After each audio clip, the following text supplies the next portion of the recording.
फरमाते हैं कि मैं ना मजदूर लेने गया, बगदाद के चौक में मजदूर बैठे होते थे। तो मेरी उन मजदूरों में से ना एक नौजवान बच्चे पे नजर पड़ी। बड़ा कमजोर सा वजूद था, लेकिन चेहरे पर इबादत का निशान था। माथा बताता था कि नमाज का बड़ा ख्याल रखता है। मैं उसके करीब गया। चेहरे भी बड़ा कुछ बताते हैं ना, चेहरों में भी बड़ी रानाई होती है। फरमाते हैं मैं करीब गया, मैंने उसको कहा बेटे मजदूरी करोगे? तो कहने लगा मजदूरों में बैठा हूं तो हुजूर मजदूरी के लिए ही तो बैठा हूं। तो मैंने कहा कि चलो फिर। कहने लगा नहीं, मेरी कुछ शर्तें। मैंने कहा बताओ। कहने लगा पहली शर्त यह है कि लोग 4 दिनार दिहाड़ी लेते हैं, मैं 3 दिनार लूंगा। मैंने कहा यार भाई तो बड़ी बेहतरीन है, बाकी भी इस तरह की रख ले। उसने कहा हुजूर दूसरी शर्त यह है कि मैं आपकी मुकम्मल बात मानूंगा, लेकिन जब अजान हो जाएगी फिर आपकी नहीं सुनूंगा। तीसरी बात उसने ये की कि हुजूर मैं आपके घर में काम करूंगा पर आपके किसी सवाल का जवाब नहीं दूंगा। कहते मैंने कहा यार तू बड़ा अजीब है, शर्तें तो मालिकों की होती हैं। कहने लगा जी बहरहाल मैं शर्तें लगा के जाता हूँ। फरमाते मैं उसे घर ले आया। काम मैंने उसको बताया तो जो काम मजदूर सारे दिन में करता है ना, उसने 2 घंटे में ही कर दिया। हमारे मजदूर सिगरेट पीने में भी तो आधा घंटा लगाते हैं, वो चाय पीने जाएं तो पौना घंटा। वहां उनको भी तो दयानतदारी करनी चाहिए कि नहीं करनी चाहिए? ने मुआहदा किया है ना जी, तो पूरा उतरना चाहिए ना। कहते 2 घंटे में। अब काम जब बंदा शुरू कराता है तो काम और निकल आता है। कहते काम मैंने उसको और बता दिया, वो करने लगा। उसने मिट्टी निकाल के रखी थी बाहर रास्ते में, तो अजान हो गई जोर की। उसने वहीं कुदाल छोड़ी कही और चलने लगा। तो मेरा बेटा कहने लगा इसको जरा बराबर कर दो। कहने लगे चुप कर जा, तेरे बाप से बात हुई थी, जब अजान होती है तो मैं किसी और की नहीं सुनता, सिर्फ अल्लाह रसूल की सुनता हूँ। कहते मस्जिद चला गया, नमाज पढ़ के आया तो दोपहर का वक्त था। मेरी बीबी कहने लगी इसको को खाना खा ले।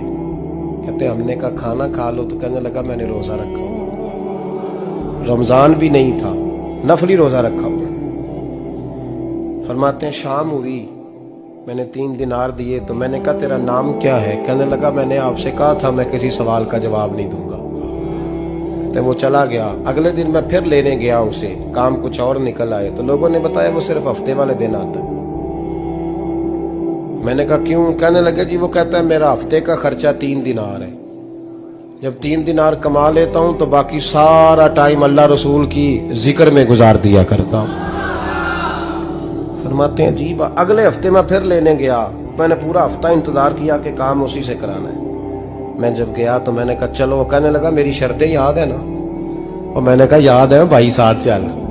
फरमाते हैं काम कराया। 2-3 हफ्ते वो आता रहा। एक हफ्ते में गया तो लोगों ने कहा हुजूर आज नहीं आया। क्यों? कहने लगे बीमार हो गए। कहाँ घर है? कहने लगे बगदाद के कब्रिस्तान के पीछे जो कच्ची आबादी है उसमें रहता है। फरमाते मैं गया, दरवाजे पे दस्तक दी तो कहने लगा हुजूर आप हैं? दरवाजा खोला है, आ जाइए। फरमाते हैं मैं अंदर गया तो मैंने कहा तुम्हें कैसे पता चला मैं आया हूँ? कहने लगा हुजूर अल्लाह वाले हो, आप नहीं आना था, वरना अमीर तो गरीबों का पता लेने कोई नहीं आते।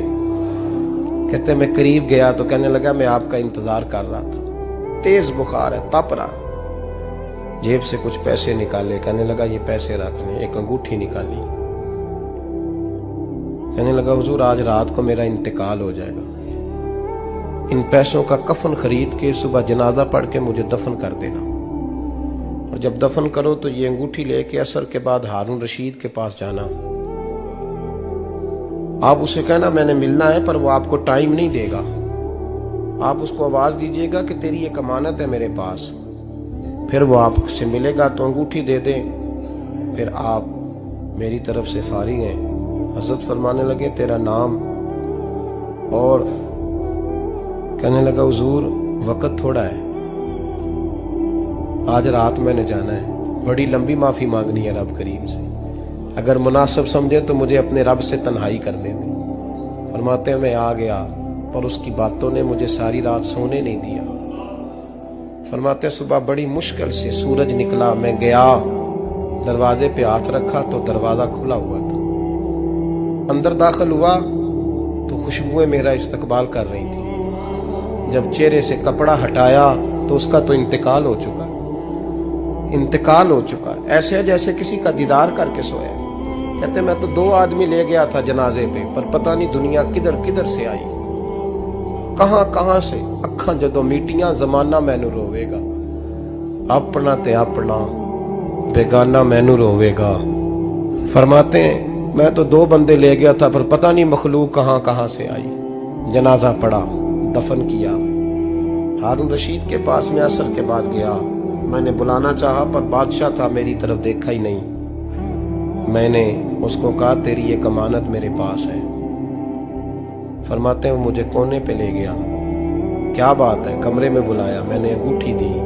हारून रशीद तो चीखे मारने लगा, कहने लगा अंगूठी वाला कहाँ है?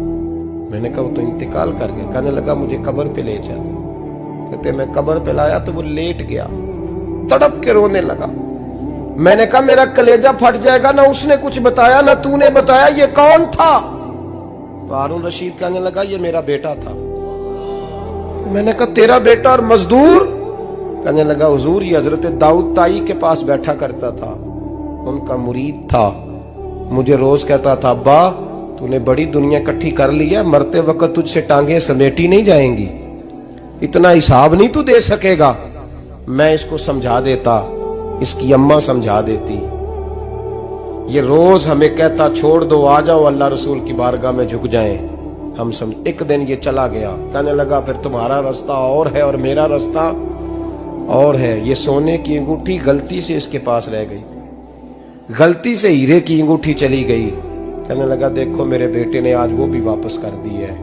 फिर तड़प के कहने लगा हारून रशीद था तो ये मेरा बेटा, पर मेरा मुर्शद निकला, मेरा पीर निकला। भाई जिंदगी तो बड़ी थोड़ी है ना। बाबा साहब ने कहा था उठ फरीदा सुते आओ, और दाढ़ी आ गया पूर, अग्गा नेड़े आ गया, पिछा रह गया दूर। उठ फरीदा सुते आ, खलकत वेखन जा, मते कोई मिल जाई बख्शिया ते तू ही बख्शिया जा। उठ फरीदा सुते आ, झाड़ू दे मसीत, तू सुते रब जागदा, तेरी डाडे नाल परीत। मेरा रब हमें भी अपनी बारगाह में कबूल फरमा।